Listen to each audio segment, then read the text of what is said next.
Et là, c'est là que mes problèmes commencent. Donc là, on sort, c'était vendredi, la vie est belle, on finit la soirée. Je vais pas dire bourré, mais voilà, on est pompé rap. Hey, what's up guys, c'est Kamal, fondateur de séductionbykamal.com et aujourd'hui, comme le titre de cette vidéo l'indique, je vais partager avec vous l'histoire d'une fille qui a complètement brisé mon cœur. Littéralement. Surtout comment j'ai pu surmonter cette rupture ou bien ce chagrin d'amour. Et j'espère que cette histoire donc va vous inspirer vous aussi pour surmonter les chagrins d'amour et passer à autre chose. Donc sans plus tarder, on commence juste après l'introduction.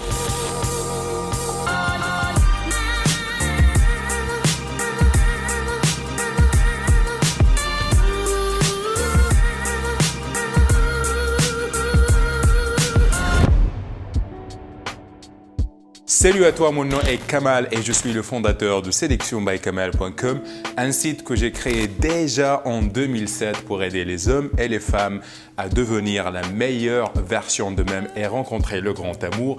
Et si tu viens de tomber sur cette vidéo, bien sûr, cette chaîne, tu es libre de t'abonner. Ici, on parle de séduction et de développement personnel et je suis sûr que tu vas te plaire ici parmi nous. Clique maintenant sur le bouton s'abonner et rejoins la famille. Alors maintenant, cette histoire de cette fameuse fille qui a brisé mon cœur, en fait, l'histoire s'est passée l'été dernier, donc été 2017, oui, été 2017. Et j'ai rencontré en fait cette fille lors d'une soirée. J'étais accompagné d'une autre fille. Donc j'ai rencontré cette fille sur Tinder, on a bien sympathisé. Comme je l'ai rencontrée, bon, voilà, le courant n'est pas passé, ça arrive. Hein, d'ailleurs, c'est parmi en fait les leçons du jour. Donc, le courant n'est pas passé entre nous deux. Et je me suis dit, allez, hop, c'est pas grave, on va kiffer cette soirée. Peu importe, donc il faut toujours garder l'état d'esprit positif, un open mind. Donc, je lui dis, allez, quand même, on va y aller parce qu'en fait, l'histoire de cette fille, en fait, c'est le sujet d'une autre vidéo. Il a fait des trucs que je ne tolère pas. Par exemple, elle fumait toutes les 15 minutes, il me dit excuse-moi, je dois aller fumer. On dînait, après elle devait quitter et ça m'a fait vraiment chier. Bref, comme je dis ça, c'était pas vraiment l'histoire du jour, mais je viens de me rappeler. Bref, donc voilà, j'ai vu cette fille, elle était charmante, mignonne et tout ça. Je lui dis écoute, j'ai des potes, on va se voir dans cette boîte de nuit. Si tu veux venir avec moi, il n'y a pas de souci. Si tu veux pas, elle me dit ouais, bien sûr, avec plaisir. Donc voilà, on est arrivé, hop, on a commencé à faire la fête et là donc je vois mes potes et je vois surtout un de mes potes que je n'ai pas vu pour longtemps. Et donc là, il m'appelle, me dit hey, salut Kamal, rejoins-nous dans notre table. Donc on s'est installé tranquillement, il n'y a pas de souci. Et là, je vois cette fille, cette blonde, elle est absolument magnifique. J'étais genre tu vois la nana et tu dis fuck man, c'est la femme de ma vie. Donc elle était là, elle avait de la classe, elle était super belle. Et donc là, j'ai complètement craqué alors que moi-même, je suis avec une belle fille en fait. Mais j'ai vu cette fille et je me suis dit waouh, ça c'est la fille ou bien c'est la femme de mes enfants. Bref. Donc là, je commence à me glisser un petit peu. Je dis à mon pote, je dis Pablo, je lui dis écoute, c'est qui cette fille? Donc là, il me dit ah ouais, c'est une ancienne amie, nanani, nanana. Voilà, je dis ah, c'est très important. Et donc là, voilà, le séducteur que je suis m'a poussé en fait à engager la conversation avec elle. Et donc, je l'ai engagé, je lui ai dit écoute, ça me fait vraiment plaisir de te rencontrer ce soir. Et donc là, on a commencé à parler, à sympathiser, etc., etc. Et donc là, bien sûr, leçon de séduction, première leçon de séduction, le social proof, donc la preuve sociale. Parce que j'étais déjà avec une belle fille et donc, cette fille qui m'intéresse, on va l'appeler Sandra, hein, on va dire Sandra. Donc Sandra qui m'intéressait en fait, elle a vu que voilà que j'étais, on va dire, bien habillé, bien présenté, je parlais bien et tout ça. En plus de ça, j'avais vraiment une belle fille à côté de moi. Donc pour elle, on va dire les barrières anti-dragueur, loser à deux balles a été complètement désactivée. Donc, elle m'a laissé en fait entrer dans ce monde sans aucun souci.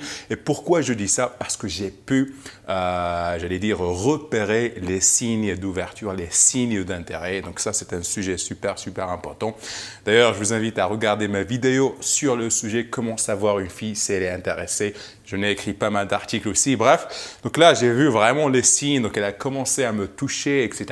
Vous savez que le toucher, lorsqu'une femme vous touche, hein, même accidentellement, ce n'est jamais accidentel, bon, en effet. D'ailleurs, on a parlé de ça dans ma dernière vidéo. Bref, c'est comme si, bon voilà, tu joues un match de foot et tu te dis, bon voilà, cet adversaire, on va les manger parce qu'on a le contrôle de la situation. Et donc là, je voyais vraiment le flirt dans l'air et je voyais tout ça. En plus, surtout l'autre fille commençait à être jalouse, etc. Ça. Donc, il y avait la jalousie, le flirt, la séduction. C'était un truc de dingue. C'est les ingrédients d'une belle soirée. Bref, parce que je devais être respectueux envers l'autre fille, je lui dis, écoute Sandra, ça fait vraiment plaisir, mais tu sais, je suis avec cette fille, donc je ne vais pas faire le lourdeau.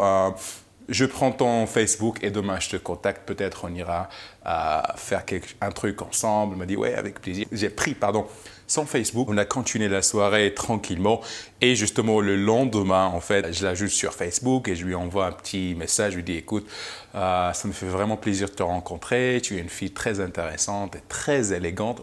C'est vrai, son style était au top. Et je lui dis, écoute, je vais aller droit au but. Hein. Je t'apprécie bien.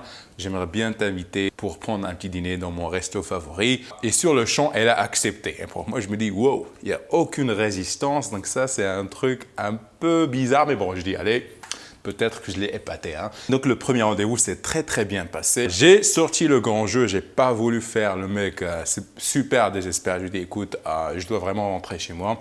Et ce n'était pas des jeux parce que j'avais un truc important le lendemain. Et donc, voilà, je lui ai dit, écoute, je te dépose chez toi et après on se revoit s'il y a un truc. Je lui ai dit, ok, pas de souci. Donc je l'ai déposé. Et en rentrant chez moi, j'arrêtais pas de penser à elle et j'ai pris donc inconsciemment, j'ai pris mon téléphone. Je lui ai dit, écoute, demain je suis invité à une soirée d'anniversaire d'un pote. Est-ce que tu veux venir avec moi? Elle m'a dit, oui, avec plaisir. Et donc là, généralement, je dis, quand vous rencontrez une femme pour un premier rendez-vous, il ne faut jamais organiser ou bien proposer un deuxième rendez-vous. Il faut laisser quelques jours passer, mais j'ai brisé cette règle parce que je le sentais au fond de moi. Je me dis, fuck man, let's do it. Et donc j'ai envoyé, elle m'a dit, oui, vas-y, tu viens me prendre demain à 8h. J'ai dit, écoute, parfait, boum. Je passe après elle, je la prends, hop, on va à cette soirée, on passe un bon moment ensemble. Je la présente à mes potes. Tout le monde, bien évidemment, était épaté. Il me dit, waouh, elle est vraiment belle cette fille. Je dis, je sais, bref, on a passé encore une fois une très, très belle soirée. Et là, je la dépose chez elle et en rentrant chez moi, j'arrêtais pas de penser à elle. Je sais pas pourquoi ce qui m'énerve. Et donc là encore, je brise une autre règle. Et d'ailleurs, je vais le regretter tout à l'heure. Je dis, écoute, demain c'est vendredi, sortons faire la fête et kiffer un petit peu la live. Je me dis, oui, avec plaisir. Et donc là encore, elle a accepté ma proposition. On sort, on fait la fête. Et là, c'est là que mes problèmes commencent. Donc là, on sort, c'était vendredi. La vie est belle, on finit la soirée. Je ne vais pas dire bourré, mais voilà, on est pompé rap. Hein. On rentre chez moi. Je lui dis, écoute, on va chez moi pour un dernier verre. L'excuse parfaite. Et bien évidemment, pas besoin de vous faire des seins. Donc on a couché ensemble, on a passé une belle soirée très sexy et tout ça. Et le lendemain matin, donc on se réveille, je lui prépare le petit déj. Vraiment, la vie est belle et pour ne rien vous cacher, je la voyais déjà comme ma petite amie parfaite parce qu'elle était parfaite, quoi. Donc, on a eu ce courant qui passait entre nous, la connexion était parfaite. Il n'y avait rien qui clochait, en fait. Elle m'a dit, merci pour cette soirée, je vais rentrer chez moi. Elle m'a dit, tu m'appelles demain ou bien après-demain pour se voir avec ça. Je lui ai dit, il n'y a pas de souci. Donc là, hop, samedi, moi, je suis aux anges, hein, donc je souris comme le Joker, en fait, le sourire jusque-là.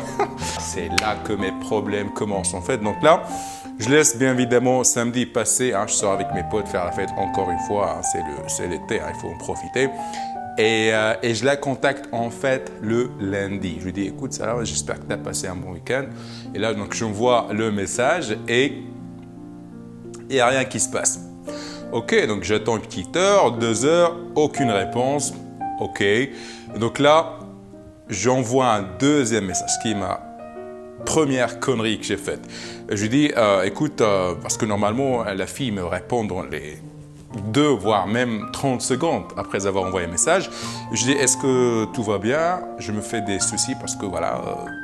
Et donc là, je commence en fait à embrasser le mec Neddy qui s'est réveillé tout à coup. Donc là, j'ai dit, ok, il faut reprendre son esprit. Je ne vais pas la contacter pendant toute cette journée. Je vais laisser passer. Donc là, lundi passe, mardi, mercredi. Donc là, je craque. Je prends mon téléphone et je l'appelle. Elle ne décroche pas. What the fuck? Observant le silence radio, donc là, il n'y a rien qui se passe. Et là, je commence à perdre le contrôle parce que je me dis, mais putain, qu'est-ce que j'ai fait? Que je suis nul au lit parce que juste après avoir couché ensemble, donc elle ne me répond plus, elle ne me parle plus. Et là, comme je dis, j'ai commencé à flipper en fait et je ne sais pas ce qui s'est passé. Et après, donc j'essaie de l'appeler, de la contacter sur Facebook, il n'y a aucune réponse. Juste qu'au moment, j'ouvre mon Facebook, je vais aller sur son profil et là, qu'est-ce que je vois? Je vois une photo d'elle avec un type. Et elle écrit sur Facebook un truc genre « Je suis super heureuse de revenir avec toi, tu es l'amour de ma vie, nanani, nanana ». Et donc là, je me dis « Fuck ». En fait, ce que j'ai découvert après, c'est que le moment où je l'ai rencontrée, elle a en quelque sorte rompu avec son ex. Et donc là, elle était libre. Donc là, je la rencontre, elle était, bon, pas fébrile, mais faible. Elle était émotionnellement peut-être disponible. Et donc là, on a eu la petite aventure. Donc moi, je me suis vraiment accroché à elle. Et donc là, elle a fait ce qu'elle a à faire. Elle a usé de moi. Et après, donc, elle est revenue avec son ex. Et donc, moi, j'étais fou, furieux. Et je ne savais pas que tu avais un copain. Donc là, elle m'a écrit, elle me dit je suis vraiment désolé, mais j'avais besoin de me défouler. Et tu avais l'air d'un mec intéressant, sexy et tout ça. Je suis vraiment désolé, je ne voulais pas développer des sentiments pour toi ou bien bâtir quelque chose de sérieux. Je voulais juste m'amuser le temps de revenir à mon ex. Et là, boum! Là, comme un couteau qui traverse mon cœur, je suis resté bouche bée et je ne savais vraiment pas quoi répondre, quoi dire. Parce que justement, je me suis senti usé. Elle m'a dit, ouais, je voulais tout simplement passer un bon moment avec toi. On s'est arrêté ici. Je suis désolé. Bon courage. Bye. Et là, je me dis, wow! Donc là, je vais peut-être pour une semaine, voire 2 semaines même, j'étais vraiment KO. Je pensais à elle et je ne savais pas vraiment quoi faire parce que j'étais tout simplement triste, j'étais blessé, c'est un petit peu, voilà. J'arrivais pas en fait à passer à autre chose parce que je la voulais en fait. C'est la loi de la rareté. Donc elle était là, elle était disponible, je l'avais et elle s'est faufilée entre mes doigts. Et là, je me suis dit, qu'est-ce que je dois faire? Donc j'ai essayé de la récupérer et tout ça, de faire quelque chose. Mais jusqu'au moment, je suis arrêté et je me suis dit, allez, quand même, mec. Tu as passé un bon moment avec elle, tu as de très très bons souvenirs. Il faut passer à autre chose, il faut respecter les règles du jeu. Parfois on gagne, parfois on perd et cette fois-ci tu as perdu. On t'a usé, on t'a utilisé, il faut accepter, game over, passons à autre chose. Et c'est là que j'ai réalisé en fait que c'est la réalité, il faut accepter la réalité comme elle est. La morale de l'histoire est simple, parfois vous gagnez, parfois vous perdez et il faut l'accepter parce que c'est ça, la séduction, c'est un jeu et il faut accepter les règles du jeu pour jouer justement. Mais quand je me rappelle de ça, je me dis, allez, les filles, elles peuvent être aussi vilaines, de petites vilaines, pas seulement nous les hommes. Parce que souvent, l'homme a cette image de briseur de cœur, de coureur de jupons, etc., etc. Mais on oublie les femmes. Donc là, je ne suis pas en train de donner une mauvaise image aux femmes. Et parce que moi, je l'ai rencontrée après, juste voilà, par hasard, elle m'a dit, je suis vraiment désolé. Je ne voulais pas te donner de faux espoirs, mais c'était juste parce que j'avais cette break, cette pause dans ma relation pendant une semaine et j'ai promis à moi-même de m'amuser, de coucher avec quelqu'un et tu étais la victime, je suis vraiment désolé, j'espère que tu m'en veux pas, bla bla bla. Je dis écoute, il n'y a pas de souci, j'ai appris une leçon Et puis voilà quoi, donc c'est la fin de l'histoire. Donc cette fille a vraiment brisé mon cœur pour 2 semaines, 2 petites semaines. Et après je me suis remis à ce qui ne te tue pas, te rend plus fort. Et voilà, c'est la vie, j'ai appris cette leçon. J'ai accepté les règles et je suis passé à autre chose. Donc voilà, c'est mon histoire. Donc si vous avez des histoires similaires ou bien une histoire similaire, n'hésitez pas à partager avec moi votre mésaventure en bas dans les commentaires. J'espère que vous avez apprécié cette vidéo. Si c'est le cas, laissez un petit like, comme ça je sais que vous aimez ce genre d'histoire. Et si vous n'êtes pas encore abonné, cliquez maintenant sur le bouton s'abonner. Une fois encore, merci de votre fidélité et de votre confiance. Mon nom est Kamal et je suis le fondateur de séductionbykamal.com. Prenez soin de vous, restez gentlemen et je vous dis à très bientôt. Peace!